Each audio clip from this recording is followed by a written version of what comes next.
Hey y'all, I just wanted to hop on really quickly and remind you that boundaries are a part of self-love.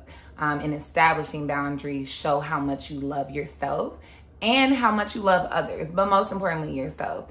And I think, I've had a hard time establishing boundaries over the years because I love people. I love my friends. I love my family. I love to be around people, but sometimes it can create kind of codependent relationships.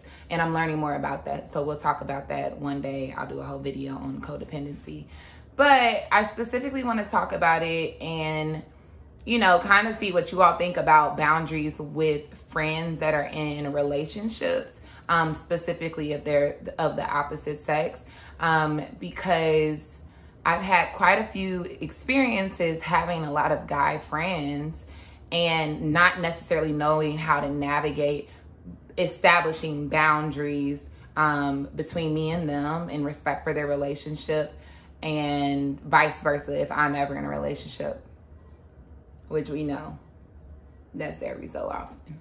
But I am kind of struggling with it right now because I feel like as a woman, I'm often, especially as a Black woman, because Black women think about everybody and everything at all times, but I'm often thinking about the other woman in the relationship and how I would feel if, if my boyfriend didn't establish a boundary with his girlfriend or with his best friend. And so I'm constantly thinking that way.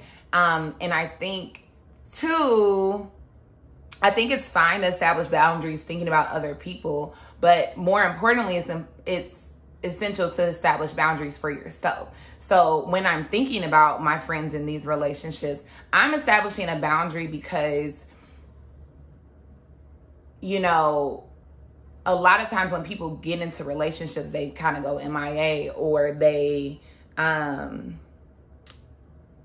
they hit you up when they feel like it. They don't really prioritize the friendship. And I was actually just talking to some of my friends about how we get into these relationships and we're like die hard about our significant other, but then we don't do and put in as much work with the friendships. And so I think that sometimes I find myself creating boundaries with my friends that are in relationships in order to avoid getting hurt by the sometimes dismissal, removal, shortened time of our relationship and our interactions. And so that's something I'm navigating right now, specifically with my guy friends, and seeing what boundaries look like. But I think it's also something that as I prepare to eventually be in a relationship, that I also want to have a clear-eyed view on and know what that looks like and see what that, not necessarily balance, but kind of balance or ability to be somebody who can do both type of thing. So yeah, just a random thought that came to my mind. So yeah, hope y'all's week is going well. Talk to you soon. Peace.